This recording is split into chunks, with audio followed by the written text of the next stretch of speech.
why is there terms associated with AI and its technology that are very disturbing, like the invisible algorithms behind the visible algorithms, and the jargon that they use in AI is daemon algorithms, and that's the Greek word for demon, which is the disembodied spirit of a giant. The world keeps lying, but he won't retreat on his quest for truth. Yeah. Truth, quest for truth. They can't stop me, they can't block me. Moving through, got that fire, they can't block me. Quest for truth, breaking chains, making waves. That's what I do. When they hate, I create. Gary Wayne, welcome to the broadcast. It's good to have you, and I know that I've spoken with you many, many times before, many, many years ago, I think going back to even 2015. And so I'm excited to have you on my new broadcast. Welcome to the show, and let people know what they should know about you.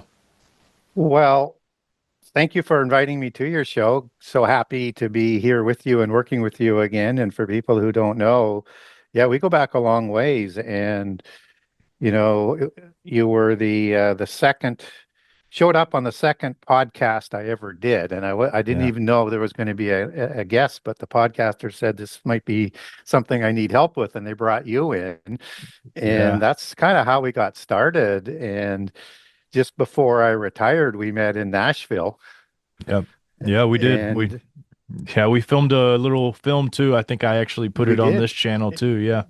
Yeah. And, that's gone well over 1 million views. I mean, I lost track of how, and you guys did such a wonderful job. And then we worked together for quite some time, and it was fun. So in the beginning, I mean, it was such a blessing to be with you and David and Jon and all the other ones. And I was just recently able to hook up with Jake Grant and working with him and Jeremiah Skiba. So yeah, it's kind of fun. It's kind of back to the future. And again, so happy to be here. And for people who maybe haven't been following me in recent years, I do have a second book out, and it's called The Genesis 6 Conspiracy Part 2. And I'll get it just up here. So it's kind of the silver one with a scroll and a seal on it. And I am working on book 3, and I'm also working with a novel with the publisher who's the novelist, and I'm providing the end time chronology and background for characters and secret societies and all that sort of stuff.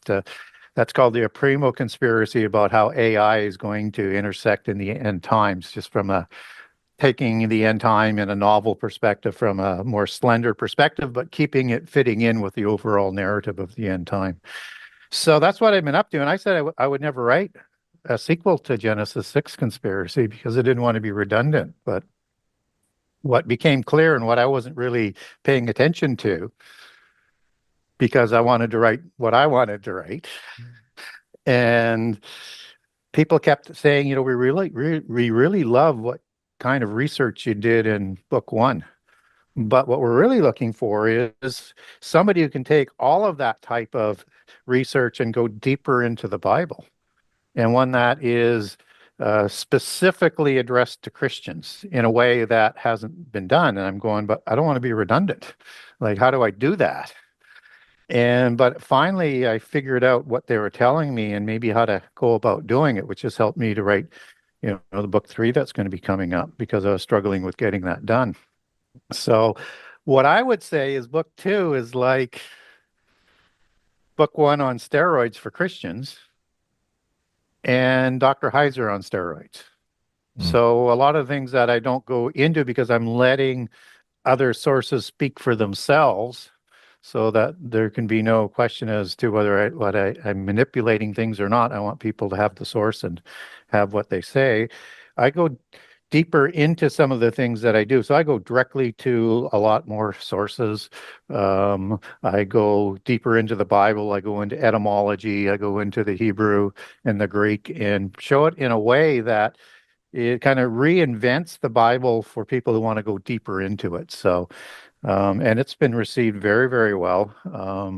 And both my books are on digital, on Kindle, on Amazon, and also on Audible now as well, which are doing quite well. And So as it turns out, it wasn't a mistake to try and do an addition to it. It's actually been, hopefully I hit close to the zone of what people were asking for. And, the reviews are suggesting that that's what I did. So, Very cool, man. I know that especially with what the book you're getting ready to write about AI, I think that's something that's been big on everybody's mind. I know that I've done lectures about it, talked about AI and how it could intersect with the Bible, but there's so many things to this world that people just really have no idea that were there and are coming upon them. And I don't yeah. even know where to start, man. We've done so many different broadcasts about so many different things, and I think that there might be a lot of people listening that really don't understand the world and the power Yeah. structure we're in right now, and maybe we just start there. Yeah, I mean, and it's so important. And that's, A, what I was trying to do in book two, and then B, for Christians to sort of get a better understanding that we can understand how the world works because the Bible records it. We just aren't taught that that it records those types of things. So we need to understand where we came from as to how we got here. And we need to understand both of those things, to understand where we're going. And I know that's a common sort of phraseology, but I think Ecclesiastes 1 sums that up very, very well. Nothing new is under the sun. What was will be again. And moving on, the understanding of this wisdom only brings grief and sorrow. So we need to understand what happened before if we want to know what's going on uh, with with what's happening in the world today. And it is part of the same system that's been in place both before the flood and then again after the flood. And it really boils down to is we need to understand the politics of this world from who runs this world. And once we understand that, things make sense because we look at things as we're fed through the media on the geopolitics of what's going on, and we don't really sort of understand, well, what's the motivation? Why would this be happening? And we're left with only questions and answers that they provide that make no sense. But if we understand that this is the hegemony that's been in place all the way through, and that it is simply sort of understood that it is the archons, it is the fallen angels, the Nephilim that rule this world as the invisible ones from their council of the gods, and have so from since they rebelled, and will do so until the end time, and that their spurious offspring are the visible ones that do their beckoning for those particular angels, then we'll understand that everything that has happened with their kin offspring, as in the fallen angels producing offspring, as recorded in Genesis 6 and so many other passages in the Bible where it talks about this offspring in more ways than most people realize, and that these are the royales. And even if you look at the word royale, it's got Roy for a king, Old French, ROI, back to Latin for reg or regis, and back to Pi or Proto-Indo-Aryan, the original language of the giants, for reg, for ruler. And so you have that etymology, but it's that AL. That's interesting because AL is a transliteration of EL, which is Hebrew for an angel or a god, has a couple other meanings like mighty, but specifically for beings as an angel or a god. And that means the kings of God. And people will say, well, how do you get that transliteration? Well, let's look at Baal, Lord God, particularly as how the Gnostics would understand that versus husband God or master God. So as we understand that these are the kings of God, that's the term I use in book one, Rex Deus, the Latin term for it, kings of God. They believe they're the offspring of the fallen angels who have a divine right to rule this world. And there's many of these bloodlines that are all over the world.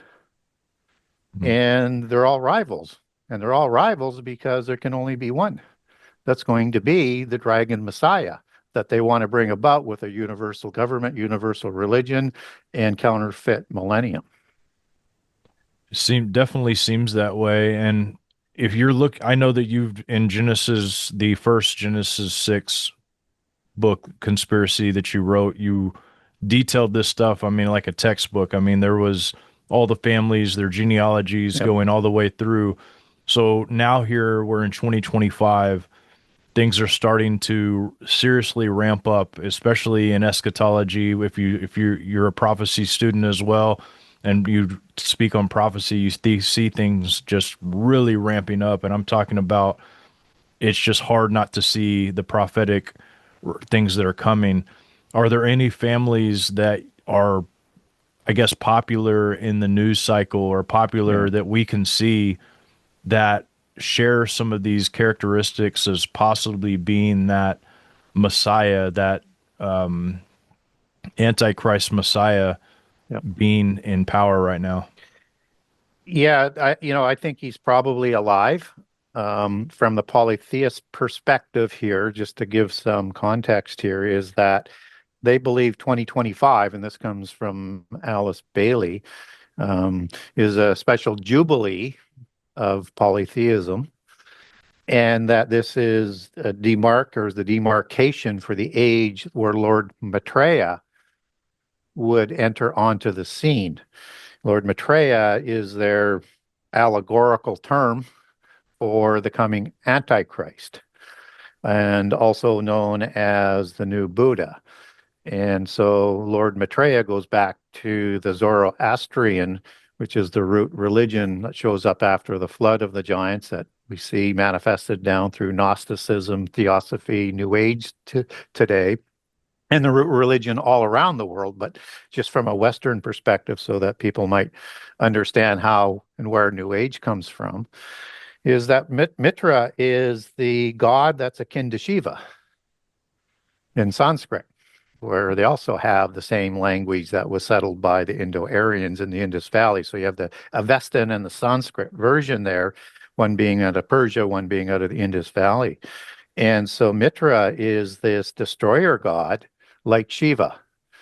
And Mitra is the god that comes at the end of the age and destroys the world by fire and then renews it like Shiva does. So same god, different vernacular names.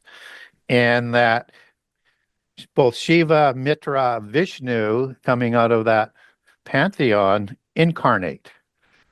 So they're going to incarnate into a host, as Vishnu did with Buddha, to give Buddha knowledge.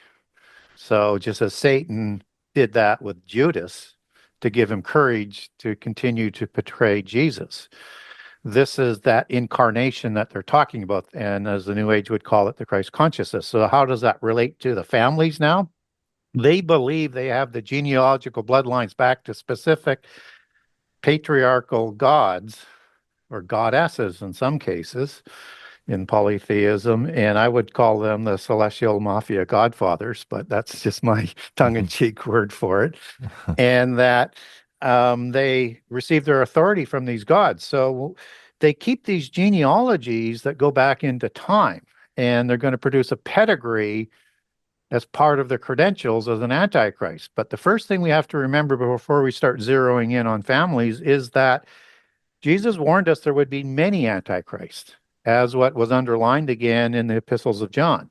So we shouldn't sort of look at the first ones that come along that seem obvious to be the one, because in 2 Thessalonians 2, when you get into the word showing and shewing, when you get that into the two Greek meanings of that in the revealing of it, of Antichrist, when he sets himself as God in the temple, this is saying that there will be no doubt as to who he is and who he claims to be, as there would be with Antichrist wannabes.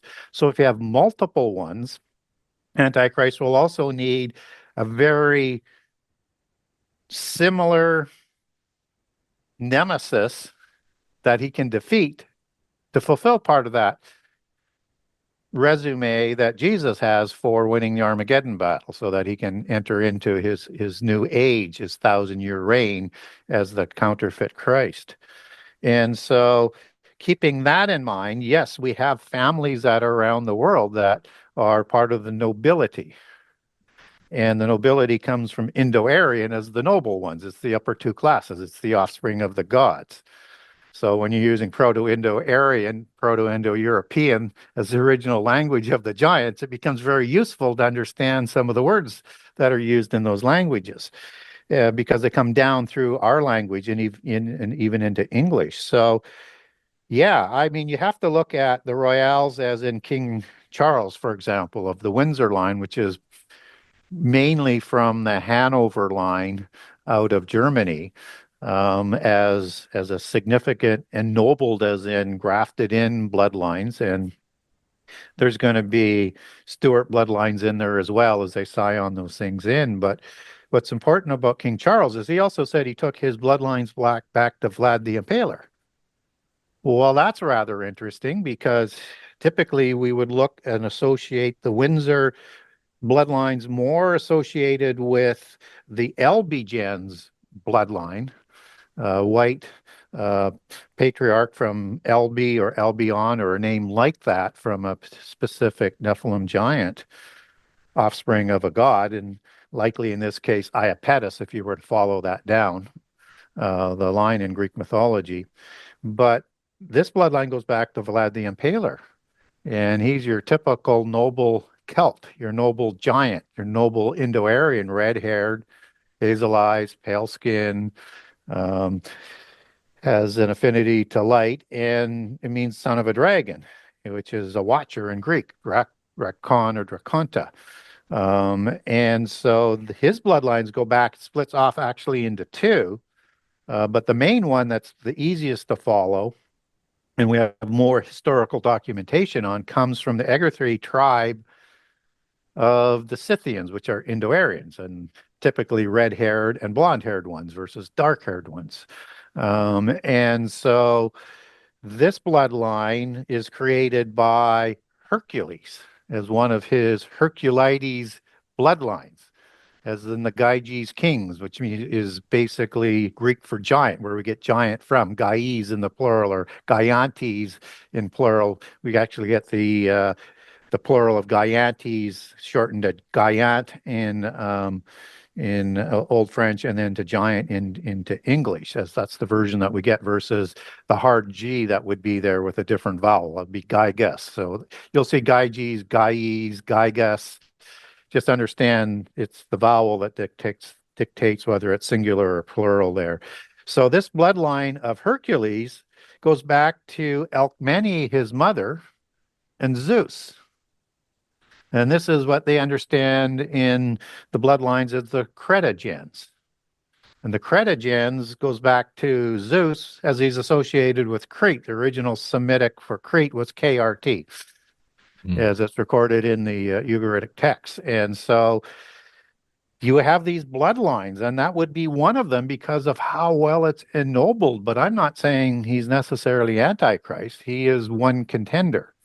So you have to include the Anjou as another bloodline, who would take their bloodlines, back to the Tuatha De Danann branch of the Picts in Scotland, and the gentry, and also back to Anu, just as Tuatha De Danann has an etymological connection and used in other languages as the Tuatha Danu, the tribe of Anu, the parent god of the Sumerian pantheon, and Datanu in the Ugaritic texts, and Titan in Greek. That's all talking about the same people.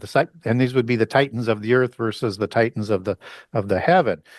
So the Anjou also produced the Plantagenets as a junior offshoot. So their names become important, particularly that they hold the King of Jerusalem title, which is what Antichrist will claim when he completes the abomination.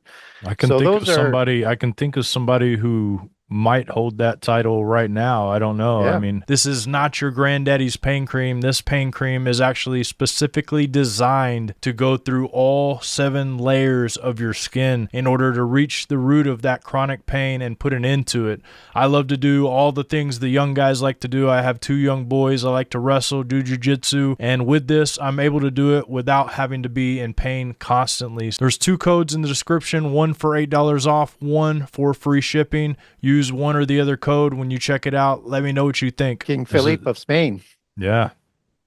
inherited it from one Carlos, his father, came across from the Habsburg dynasty through intermarriage with the Lorraine dynasties of the Anjou out of northern France.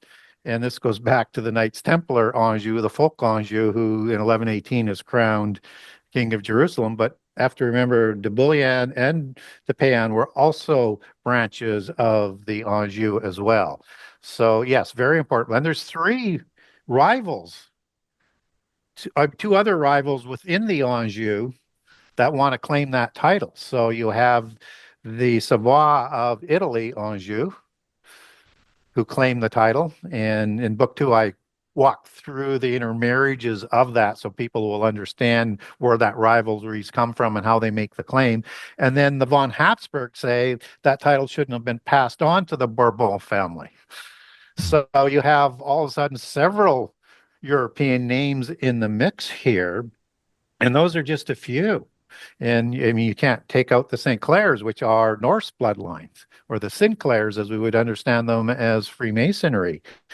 So then you have other bloodlines around the world. And we have to be aware of President Xi in China, who is from the Shah XIA, Shah dynasty. That goes back to the original dragon creator god, Seraphim. This is the same story throughout history all over the world that produced the sons of heaven, the giants, the sons of God, the sons of Anu, and have a bloodline that ruled over that dynasty until the Western European bloodlines sent a virus to them that was quite successful elsewhere to bring down bloodlines called social masonry that we would recognize as communism. And also the Yamato bloodline, comes down at about the same time with the World War II. You have the Kaiser bloodline in World War I starting to diminish. You have the Habsburgs being diminished throughout World War I and World War II. But the Romanovs, which takes their bloodlines back to the original Putianin out of Kiev, Ukraine, and that Vladimir the Great, who Putin honors today, was the one who starts that Putyanin branch, and then the name changes from Putyanin to Romanov in about 1600 with an intermarriage of a daughter because there wasn't a son to pass it on to. And that name changes to another offshoot of the Putyanin, the Romanov. So it's a junior offshoot of the Putyanin, but Putin, in his mythos, whether it's accurate or not, who knows, he takes his bloodlines back to being the illegitimate offspring of a Putyanin in about 1850 to 1860 with his grandfather. And in that tradition, they would not leave that child in poverty. So there would be still nobility, but not with royal associations, and wouldn't receive the whole name. So Putin name comes out of nowhere at that time. It has no historical tracings before. So his father moves to St. Petersburg at about timing of World War I, which is how he ends up there. So his geopolitical motivation is what? To reset up the Romanov Empire that he talked about with Tucker Carlson. What is Xi trying to do? He wants to reset up the Shah dynasty and the original empire and become a major player in the world. What does likely King Charles have in mind? He would probably like to reinstate the British Empire. And we should see these things playing out more and understand it's this bloodline of rivals that have what I call, and I say this tongue in cheek because I don't have documentation for this for sure, but with the gens, as we get close to that, is I think they have a war gene, a warrior gene, as in a giant gene, and that's their nature. They're trying to destroy and become the only ruling family, and even all the other ones will be subservient to them. So in the end time, Antichrist is going to start beheading people, Christians and others. And why? Because he wants to make sure his rivals stay dead, because they still have a belief system that their spirit does not sleep in heaven, until the resurrection, but becomes a disembodied spirit afterwards, and they don't want that spirit coming back to haunt them.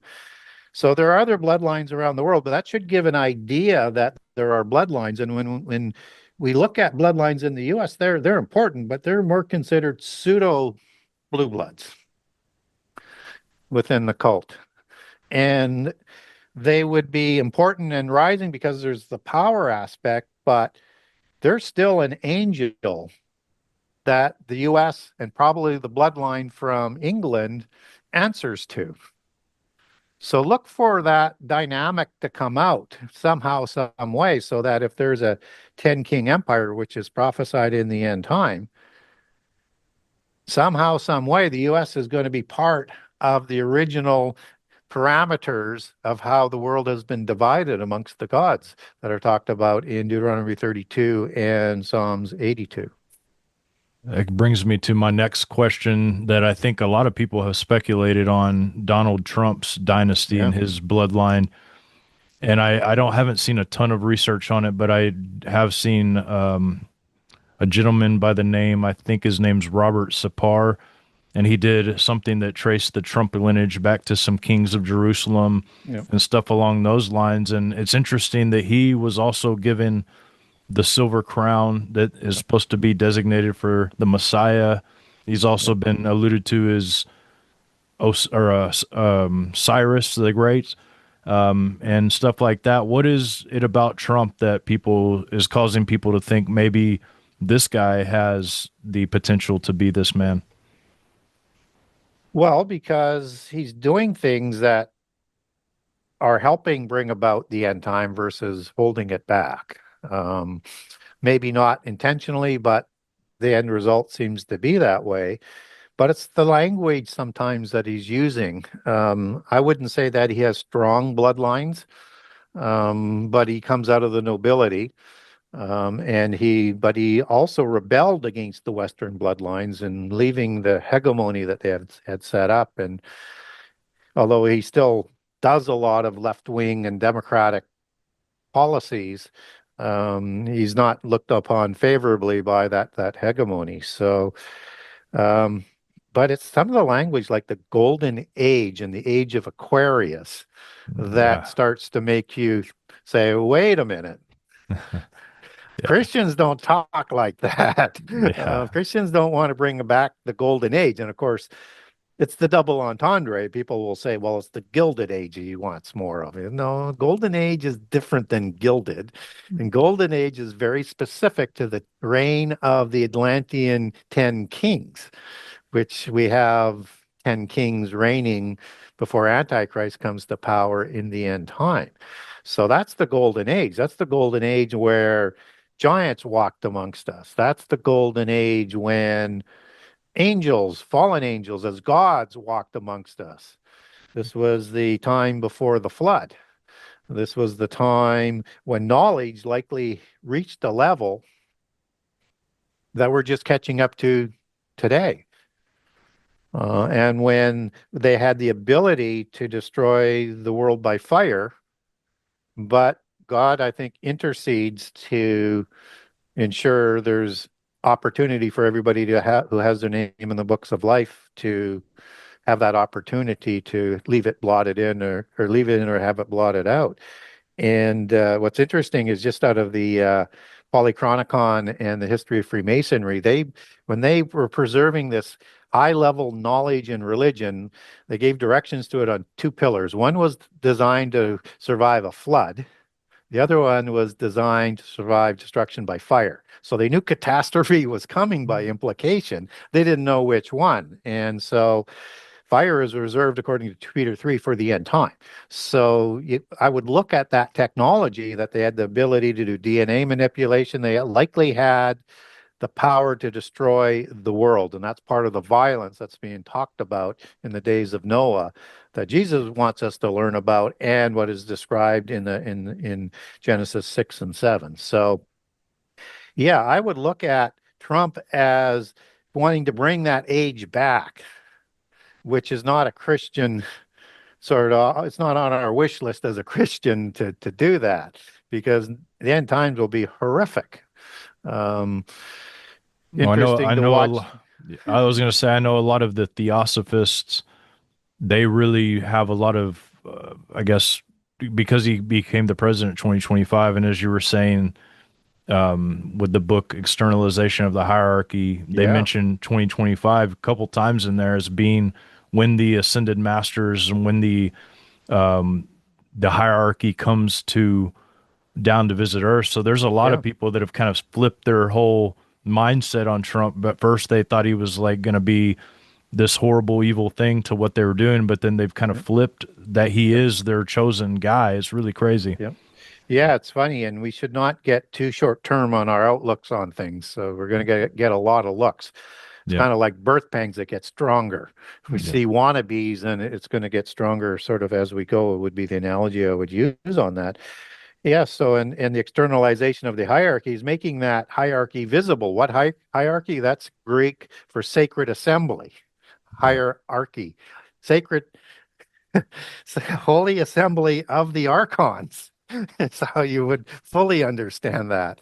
And so that's the externalization that they want, which introduces the age of the coming Antichrist, to have the showdown with God. So, Golden Age and Age of Aquarius is the destruction of fire, which began in 2012, which is why there was so much panic and worry about what was going to happen in 2012. Was the world going to end? And in all religions around the world, in the end time, there's destruction by fire. So there's a lot of forces, monotheist or polytheist, North America or global, that are anticipating and sort of fueling the fire of anticipation of, are we on the precipice of that? And I think we are in the fig tree generation. We just want to be careful not to get too far ahead of ourselves on the prophetic chronology, but we need to be aware that I think we're in the age of the sorrows, and those sorrows are going to be getting stronger. So, and if Trump just sort of left it at that, you could say, okay, he's not hasn't learned about some of this other stuff, but the things he is doing internationally is speeding things up. He's forcing nations like the Europeans and Canadians and others to consider things they hadn't considered. One being ramping up our military.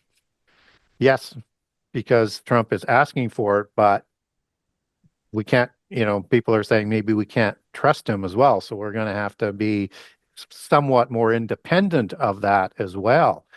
And now you've got this arms race that's going on with the Europeans, North America. You're going to see other nations as well look at that. They're going to say, we're going to need an alliance. We're going to need more weapons, because the world is moving directionally into this separation of powers and areas of influence. So, and it's the idea of passing on his legacy, not just as a legacy, but inferences that he would like to run more, even whether he's joking or not, or probably more likely through his sons, was who he would probably how he would try and make that come about if he was an Antichrist player.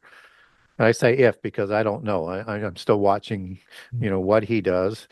Yeah. Um, Same here with it because I know people that have met him and even kind of they don't really know him, but a lot of people say he's the best person they ever met, and a lot of his policies, when you look at them, they seem to be positive unless you think of them. You can think of them in two different ways. I've seen both sides of it, and there's also this whole golden age thing. You just can't ignore it, and that's something yeah, that for me, I can't ignore that. I can't ignore that this is the language that is being played out. So yeah, it tells me that he either really does know about the golden age and yeah, about the bringing in of this externalization of the hierarchy, or yeah, it's just by a big coincidence, I guess you yeah. could say. Yeah, and those things aren't typically chosen by coincidence and used in the same type of conversations. So, and what he's doing are things like that people are looking at is he's bringing a process to the Middle East that is either going to end up with peace sooner or war sooner, and we'll have to see how that plays out. But at the end of the time, it's still going to come together with a peace treaty that Antichrist is going to negotiate. And interesting about that in Daniel 9:27, where you get that covenant for the last 7 years, which is the last week of the 70 weeks of years for prophecy for Israel and Judah.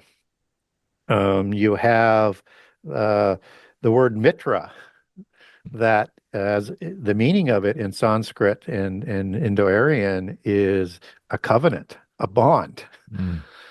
So again, you have more connections to whoever's going to do that is going to be associated with what Daniel 9 is talking about, and specifically somehow providing protection for Israel in return because they're living in safety in Ezekiel 38 and 39, just before the Gog War that starts after the start of the last 7 years, and that they're grown rich because they want to loot them.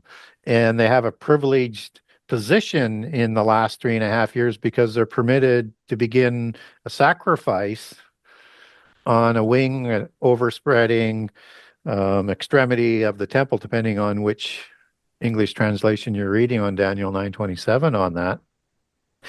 And that can only happen if Islam is either taken completely out or has been rolled into the universal government and universal religion, because Babylon is going to be the religion and the 10 kings will be subservient to Babylon. So a couple of things we need to see is wrapping up in that sort of direction, but it's that peace treaty or what's going on in the Middle East that gets us to that threshold point of that last 7 years and the covenant that secures Israel's treaty in return for whatever they give up and have a privileged position. Yeah, and I'm surprised something hasn't kicked off yet. I know that I've been watching it pretty closely. I was over in Lebanon last year, and even when I was there was bomb drones being sent over.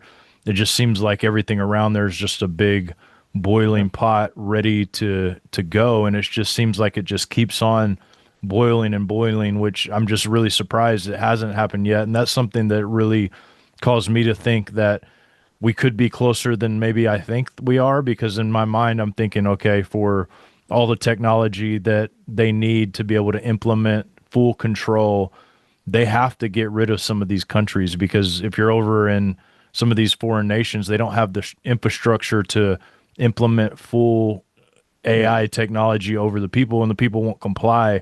And so I see this as kind of a stepping stone into maybe what that is. I don't know.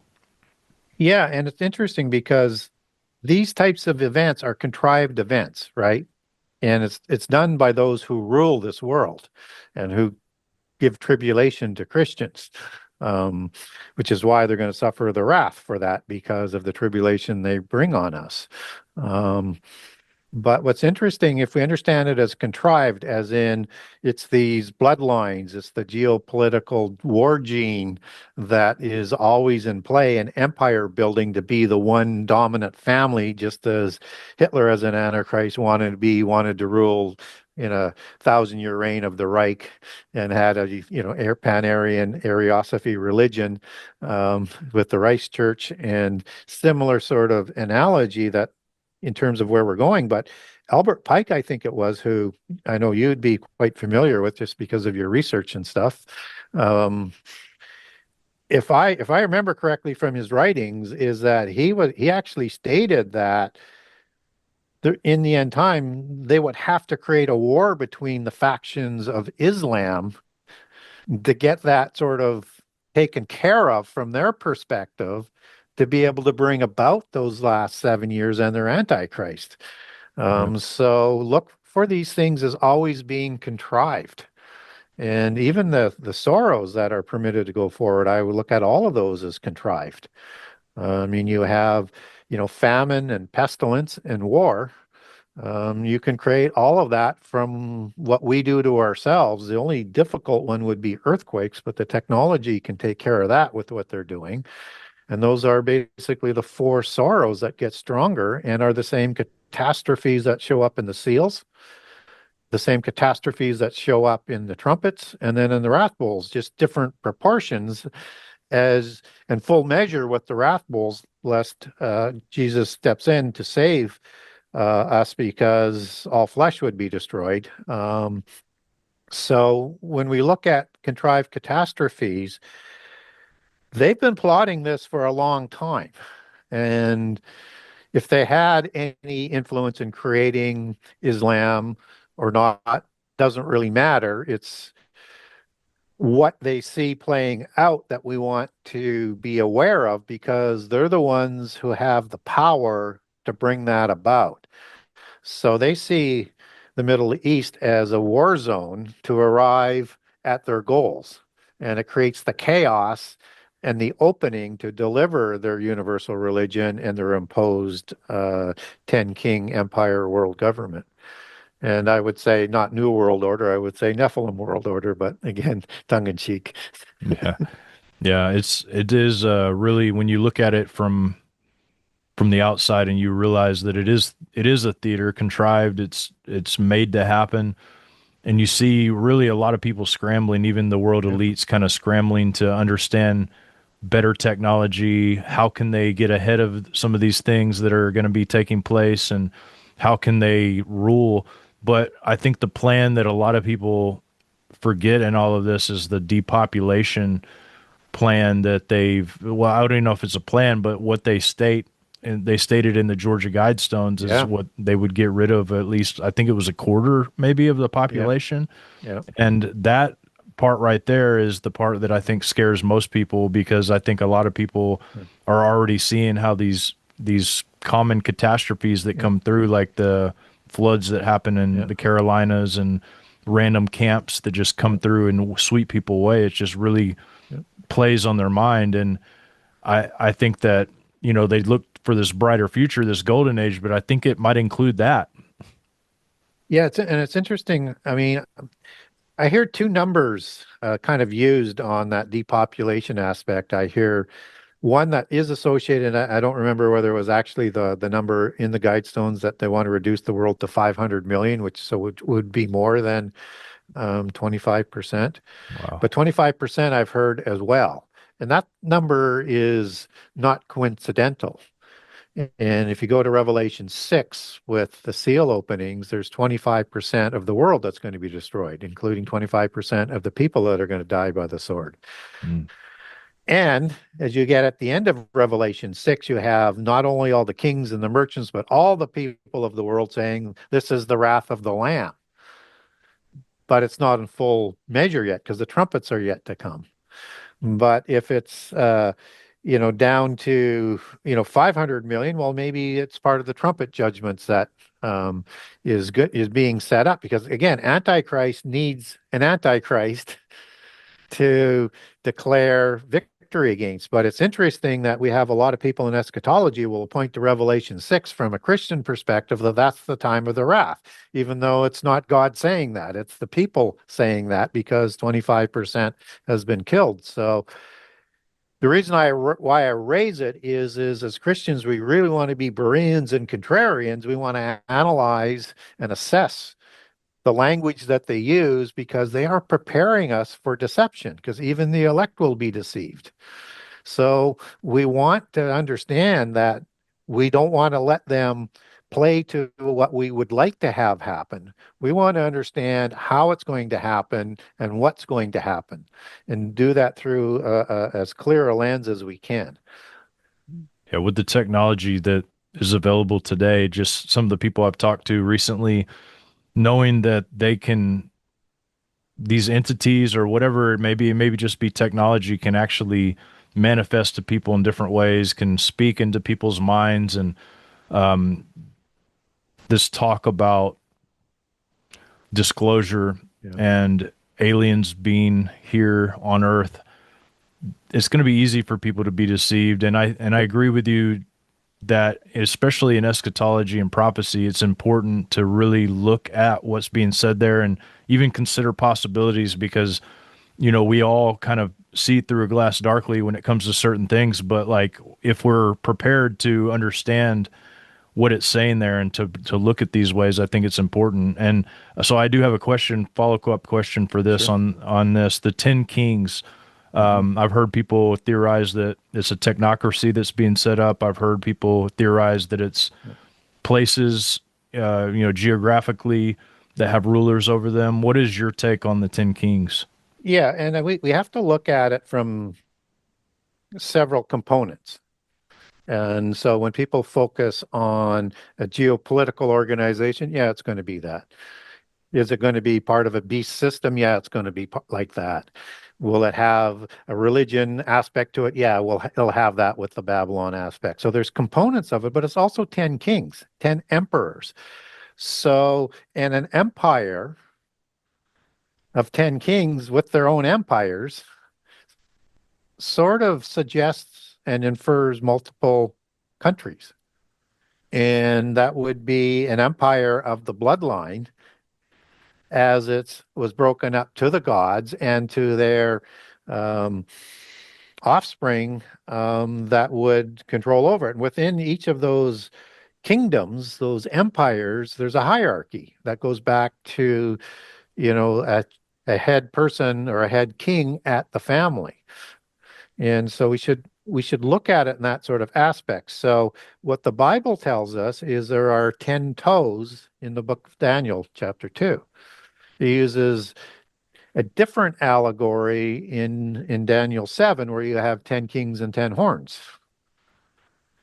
And then you have in the book of Revelation, you have similar allegory that's combining it in Revelation 12, 13, and 17 of this beast that is coming up out of the seas. That's that beast of empires. And this is a Hydra allegory that's used for that beast coming up out of the sea with multiple heads. It is 10 kings, right? And also there's the 10, there's also 7 kings of empires past, and there are also 7 hills that the woman sits on, which is Babylon. So where I'm going with this is the allegory is horn, toe, king, empires. There's 10. So it says it enough with the same imagery that we should sort of understand that, how it's defined. But these 10 kings aren't going to get along. These would be Antichrist-like figures, Antichrist-like rivals. And so Gog might be one of those rivals as we get Gog inserted to the Gog War, which isn't in the Bible, except as an insertion in Ezekiel 38 and 39 and Revelation 20. Magog is in there, but not Gog. And Gog is one of the Gyges kings that we talked about earlier. And so is Magog. So when we look at these 10 kings, we need to look at them as individual leaders and their empires and the system and religion that they're imposing. And when we look at how the polytheists have presented an image of it, who are driving this agenda because they rule this world, excuse me, they in early 1970s through the Club of Rome that reports into the Committee of 300 and or into the Council of 33, which depending on where you want to fit them into, they split the world up into 10 regions or economic zones. Why 10? Because they want to create the new Atlantis for a world empire. United Nations created several versions similar to the Club of Rome, and still works with those 10 types of zones. And it's always evolving to a certain degree, depending on what the local politics or the current politics are. But 10 is a standard for them, and a worldwide empire is their standard as well. So look for alliances, trading blocks, economic zones to drive those together. So you have to also include the economic system. That's part of it. So just as Babylon has those 4 components as well, as you break that down, understand the end time 10 kings have that element. And that's the system that's in place for Antichrist to take over as the beast system, that he takes probably to one level up with the implementation of the image. Are there any physical characteristics that people can look at that show maybe some of these bloodlines? I know that a lot of these bloodlines come from different aspects of Nephilim because the Nephilim look different. Are there any traits that stand out to being Nephilim traits? Yeah, there are, not always visible, but certainly with the gene that produces the bloodline and is passed on through the matriarchal bloodline, which is why new dynasties are started with a pure blood um, matriarchal fairy queen. Um, so the gene is one way to identify it, and they classify themselves into genes. Like you also have like the Julia gens as part of and the Fabia gens, and there's a few other gens in the black nobility of Italy that goes back to the 100 Roman senators, that goes back to Romulus and Remus, the offspring of the god Ares or Mars in the Latin pantheon. So there are these genses that we would see would carry traits, not always as visible as what they may have been in the past, but there are still sort of markers in there. One of them is the Rh negative bloodline that they seem to, and other research tends to conclude is either alien or, perhaps from the giants or perhaps from the fallen angels, and that their traits are typically, particularly in the West, it's more pale skin, it's more blonde hair, blue eyes, although we have to understand there's dark-haired giants as well, but that might be more prominent in other areas of the world. They have more interaction with um, aliens or psychic interactions or demons. They tend to have an IQ through the surveys that are 140 plus. Um, and they tend to have lower blood pressure. There's a whole bunch of different things, but not things that you might readily sort of see, particularly because to survive, because they've had trouble producing females over the years, which is why they're so important to start new dynasties, is that they've had to bring in lower bloodlines that make them more like humans. So they're not pure blood. They're trying to be as pure as they can and ennobling of their bloodlines from other bloodlines of the royals, but they are diluted. So their physical characteristics are diluted as well. Now, they may have the ability to hide characteristics that we don't see. Um, so I don't believe they have the hive mind that they said they had at one time, but they're trying to recreate that with technology. But some people say they have shapeshifter capabilities, and some people say they actually have an ability to make their eyes change. And that's, I've seen some evidence to that. I don't know how far to go with that, but changeling quality is part of the genes that were passed on to many of the offspring, whether or not it's the elemental groups that we get out of Galatians 4 and rudiments, as they're called in Colossians 2, that help enslave us in this world. And that, so you might have these elementals that can have a shape shifting capability. This is kind of where I'm going with that. And angels could take a form that's not just a spiritual form. They had the ability, and we know that because in Hebrews 13, from the New Testament perspective, we're told to be kind to strangers lest we run across an angel unawares. And then we have physical manifestations in Genesis 18 and 19 in the Sodom and Gomorrah that Abraham doesn't recognize as a human then, or as an angel, but then recognizes, and other accounts throughout the Bible. So we know they can take a physical form to interact physically. So, but in polytheist accounts, they had the ability to shapeshift. So like Zeus, for example, would shapeshift into a wolf. So if that comes down through the cretagens, then do they have shapeshifting capability? We don't know. But some people say they've seen it. So I'm open to the idea. I just can't sort of categorically say that they would have those kinds of traits. But if they had that ability, they may have to work hard to hide it. And we may see more of that to show that they're a higher level within the alien hierarchy, or however they're going to present it to us down the road. But today we can't really tell. So your next book is going to be focused in on around AI. And I'm curious to get your point of view with AI and what it is. And is this more ancient than we know, or is just this a tool to bring in the system. What is your thoughts on AI? Yeah, I think it's angelic technology, sort of to begin with. And so ancient would be a good word for it.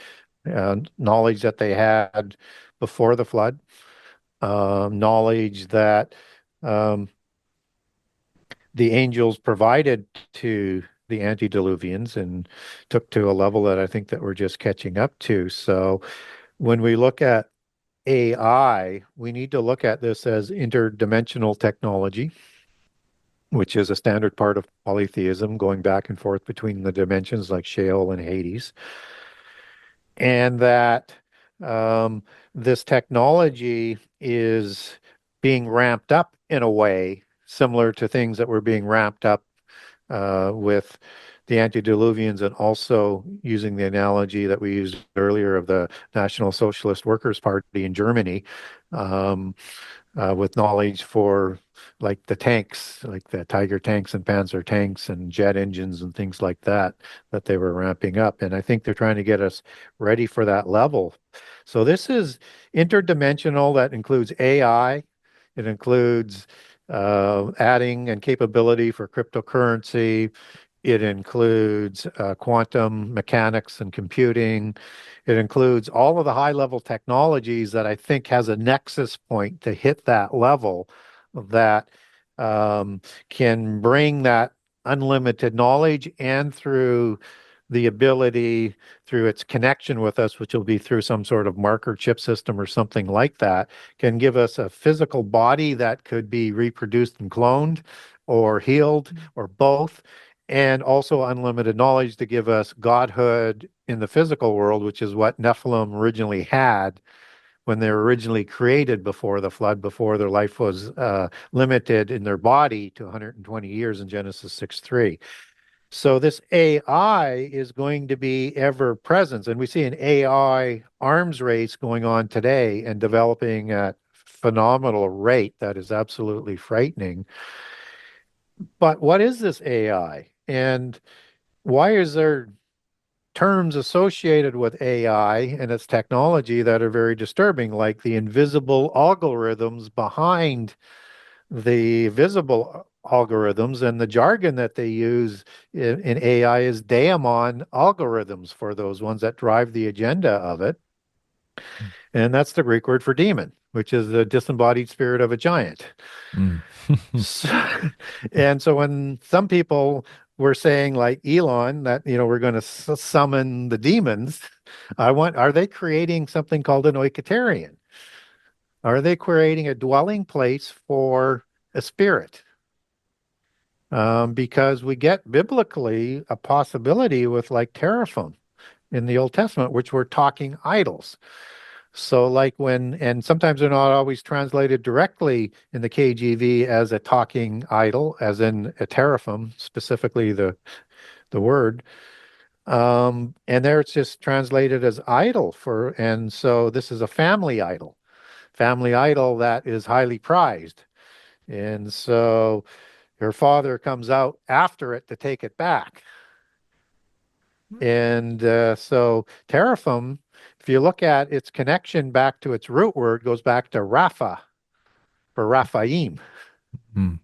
And this was a talking idol of some sort, while the image of the beast is a talking idol. Is it going to be a dwelling place for demonic spirits? Is it going to be AI going to be driven by demons? Is it going to be artificial intelligence or an ancient intelligence that's driving it? And when you have that intelligence that is going to be able to offer godhood and control all of the weaponry, who's the war going to be between? Mm. Is it AI to AI? And are those demons and demons? And are those really just part of the bloodlines? We want to be very careful as well as we can. I mean, it's obviously going to go to a direction and to a point where they're going to develop this to a level of destruction of the world. But we want to be aware that AI has the ability to make us live in a virtual world and we won't even realize it. I mean, it's truly the, even though it's becoming an old idea that might be a little bit outdated, it has the ability to actually create the matrix Yeah. and to use us as power for their spirits, so to speak, or whatever they want to use that for with, as they believe in polytheism. So AI, there is no good AI. And I get very concerned about white hats and dark hats. And people say, well, we should align with the white hats. Well, I would say that that's a polytheist term, just as you have a good witch and an evil witch, you have black magic, you have white magic. It's a polytheist term, all deriving from illicit knowledge of polytheism with the same agenda. And so if it's a white hat, they're just being nicer to us in the meantime to take us to the end time. So we hear individuals like Elon Musk, and I like him in a lot of ways, but we heard him saying Google AI is evil. So what was his solution? I'm going to create good AI. That's white hat, black hat, cattle herding us in the same direction. And none of that ends well. I mean, I can't believe at the age of the Terminator movies that people would believe that this AI could be good, but now I get it because that was preparation to accept it. Everybody is accepting AI in a way I could never have, not everybody, but so many are in a way that I could never have imagined them accepting it so easily. And there's no rules, there's no regulations, there's no boundaries, Yeah. and it will control us in a way we're not we're not prepared for unless we are able to discern and decouple as best as we can. And eventually there's a complete decoupling because we will not be able to be part of that. Technology is definitely moving at a rate. And it reminds me of this verse, and I don't know who you think this is, but it talks about a king that'll come that'll understand dark sentences. There's something about the computer language that a way to unleash more through the computer language than maybe anybody's ever released Yep. before. That seems to be maybe Yep. like what's on people's eyes, like how are they going to release this? Because we look at something so simple as a Ouija board, being able to conjure spirits and speak through that, like Yeah. how much more intensive and better technology is an AI algorithm of sorts that's able to conjure or do whatever. I don't Yes. know. Well, and Daniel 11 gives us a hint of this after after the abomination with this evil king. Yeah. And he's going to have knowledge others don't have. And you will have, and will speak with it with that authority. Well, again, with the connection of this beast, Antichrist, as he's called in the New Testament, we get a scene at the time of Armageddon. So I would understand this to be previous of this capability, where you have Antichrist and the false prophet and Satan have demons that come out of their mouths to gather the armies to Armageddon. And what's interesting about that is you could translate that as well as controlling the demons as opposed to the demons coming out, or it's both, right? Mhm. So if he's receiving additional knowledge through demons, that may give him an edge on things that he can speak with authority of to Christians, to Jewish people, to polytheists around the world in ways that resonate, and through technology that helps magnify that, and make his case, and that this we should also look at not only maybe harnessing power of demons and controlling them, but also in 2 Thessalonians 2, he receives his power from Satan, almost as the avatar of that of the avatar that we talked about earlier, as that incarnation. And that in Revelation 13, he receives the power and authority from the dragon. Well, is that dragon now the one who comes up out of the abyss, or is it Satan, or is it both? Is there multiple individuals in this avatara effect. And Satan, not Satan, I'm sorry, and Antichrist receives a mortal head wound. And by that, because we see him living afterwards, fakes somehow brings about a resurrection, fake or otherwise. So he is going to be able to speak on a level we've not seen before, unless we've seen an Antichrist like figure before the flood, whenever it would have happened before, because nothing is new under the sun, with an Atlas or an Orion, or in the Sanskrit version, King Sudras, who united the 10 kings before the flood. So it's an interesting insight that you're talking about that is being expanded upon by those who rule this world, but also talked about biblically to help us understand that he will say things we can't believe. And he will make himself like the God Most High. He will make himself like the Son of God. He will do things that are things that, unless you've prepared spiritually and biblically for, you're going to be deceived by. Even so much so, even before that, you have a great falling away of the church in the end time. An apostasy or apostasia in 2 Thessalonians 2, and scandalizo in Matthew 24:9, which means entice into sin, apostasy, falling away. So those two passages match up perfectly as what Scripture does if you let it. So it's something that is going to split the church even before Antichrist comes to power, because Babylon has that ability to deceive most. And then Antichrist takes that to another level. Yeah, you can see it happening, I think, in the West pretty easily, that the I would say apostasy, because the really mainstream Christianity seems to have merged with I would say theosophy, in a Yeah, way it's merged. yeah, And so there's already that division there. And so it doesn't take a lot for people to imagine it, but I think so many people are still locked into not really reading the Bible or really yeah, looking at things for themselves. And it really, that's why I think that over the years, I mean, there's been a lot of people we've seen come and go, do all this, but there's very few people that have been consistent yeah. on that message. And so I appreciate you coming on and sharing that, Gary. If there's anything else that you would like to share, or a place where people can go check out your content, check out your books. I know Genesis6conspiracy.com, I think, is your website, and It I'll put is. that Yeah. in the description as well. But do you have a YouTube and stuff too?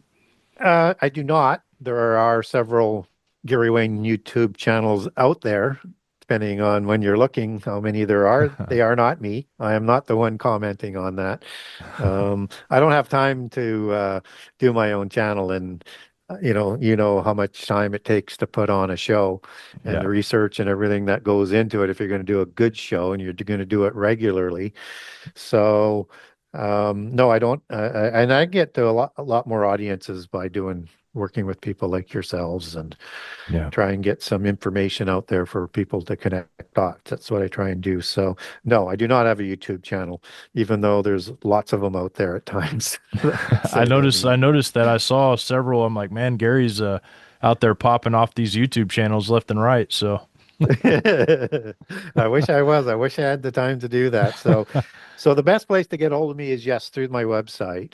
And there's a contact the author there if you want to get some more information. Be patient. I am running a few months behind on emails. And on the website, there's a generous excerpt of all 98 chapters of book one and all 84 chapters of book two. And yes, they're generous excerpts, but if you haven't read my work, then understand by reading that, it may get your interest, but you're only getting a small drop in the bucket of what's in my books. They are jam-packed with information that never stops coming until it finishes. So, but you'll get a good feel by those excerpts, and just the table of contents should get your interest up, in terms of things that you may want to look into it. And because they're such big books with so much information, I wrote both of them in the same kind of style from a bit different perspective, but a different same style in terms of every chapter is a mini chapter or mini story that leads into the next chapter. Then part of that information will keep coming up throughout the book. So you can go ahead and read about something, but there might be a few things that come up where I've covered in the past or in the chapters previous. And if you wanted to support me, because the only things I accept for support is speaking at conferences if the conference makes money, and purchase of my books. I don't take donations. So you can go to the Buy Now page and you can purchase a signed copy from me. And there are 3 buy pages. Buy page 1 is for book 1. Buy page 2 is for book 2. Buy page 3 is the bundling page. Now there's discounts for multiple books and the same discounts as on the bundling one, but only on buy page 3 can you get a mix. You can say if you wanted one of each, you can get that on there. If you wanted to buy 5 and you want 4 of one of the other, you can do that. You can sort of give you the flexibility on the ordering. And if you wanted to link over to Amazon.com or Amazon.ca or BarnesandNoble.com, there's direct links there and on the front of the website to those locations to buy a signed copy. You can also link over from the buy page for the Kindle editions for both books and for the Audible versions on both books. And the Audible version is on Amazon Audible. And those have been doing very well in the last year. And one of the things that sort of keeps me going in this, which was absolutely kind of crazy, and I wouldn't have imagined it to be this way, is, book 1 sells more books than it did the year before. And it's done that Wow. for the 10 years it's been out. So Wow. it still, and it's holding well up in terms of the developments, holding up well. So I'm very happy about that. And yeah, when the Primo conspiracy comes up, which is again based on sort of the idea of an Primo wall, which is Latin for oppress and overwhelm, like this last empire will do. And that there's a wall in the book of Daniel where the hand writes on. So we kind of use a little bit of background for that. And all the names that are going to be in there, all of the locations, and a bunch of other things that we put in there are going to be Google worthy. So we're trying to encourage people to learn about it. And it's a novel. So understand it's a fiction, but how the end time might play out. And we recognize that other people have different timelines and chronologies for the end time, but the idea was well, we have to have a format, and I wasn't going to be a part of something that I couldn't say, well, that's the timeline that I don't believe in. I don't want to do things like that. So we made it around my research, but it's to present how AI might come about in terms of its impact for the end time, and then walk through some of the events. So and if you wanted, as I say, if you wanted to contact me, there's a contact the author button. And if you wanted to learn more about the books, or I have an Audible series up there on each section of each of the books. So where I spend 2 hours with a radio host on them. And I also have Jon's video up there that leads my media page that he did with his group of Now You See TV, 10 years ago now, I guess. Yeah, it's crazy to think it's been that long, man. Time goes by really, really quick, though. Yeah, Yeah, it really it does. So, does. yeah, I Been quite a appreciate it. journey. Yeah, it has been quite a journey, man. You're basically, I've seen so many of your interviews just over the past year that you just, like you said, it seems to be ramping up year after year. So that's a good problem to have, I would say. Yeah, I'm trying to manage it now in a way that I Yeah. didn't have to before. So, when I was getting ready to get book 2 out, I ramped up to doing 7 or 8 shows a week. Wow, man. And Yeah. I did that for 2 years, and now I'm just reeling it now back to, as I go forward, to about 3 to 4 shows a week, just because it's just you start to burn out a little bit, and Yeah. what I don't ever want to do is when I'm doing this is not be there in the moment for the people. And so Yeah. you don't want to be just sort of spitting out talking points. You Yeah. you know, and It it gets needs to hard. be a free flow of discussions. So Yeah, it's hard to do. I know the balance there because, I've obviously run into some similar problems where you reach so many people, but you don't even get a chance to really actually interact with very many of them because there's so many um, people out there. I think there's a lot of people out there yeah. seeking, and so it's a good sign. But Well, and I like to seek out opportunities to take questions from the audience, yeah, whether or not it's submitted in or it's live. And so, and I do one show still with a fellow you'll remember from the past with Zen Garcia. yeah, It's Ask Me Anything. I do that once a month. And I do like to get out to conferences and stuff where you can meet with people and talk with them and answer the questions. But yeah, we'll for have to any have you live, at the next one. At the next one we do SpiracyCon, I'll have to have you at that one. Man, it was amazing. I didn't think we would sell out of the tickets, but we did. We packed it out, and because it was in a place you had to really want to be there to go. So like you had to fly yeah, in, then rent a car, drive in, and stay. yeah. And it's just a little town. So the next one, man, we'll have to hook that up. Sure, absolutely. Yeah, Absolutely. So yeah, the more we can answer people's questions, that's really how we get them engaged. And we know they have questions. So how do we make ourselves available to try and help them sort through these things and in a way that will allow them to make their own decisions. yeah, Because and I think, and this is a saying I've just said so many times over the years, but you need to know why you believe what you believe. And then you need to make a decision. And if you think I'm going to be agnostic or not make a decision on the important things, that's still a decision. So yeah. learn everything you can, make your decision, and the closer we get to the end time, you're going to be forced to make a decision. So you better be prepared. Absolutely. Well, thank you guys. Pound the like button, pound the subscribe button, and I'll see you guys next time. The world keeps lying, but he won't retreat on his quest for truth. Yeah. Truth, quest for truth. They can't stop me, they can't block me. Moving through, got that fire, they can't block me. Quest for truth, breaking chains, making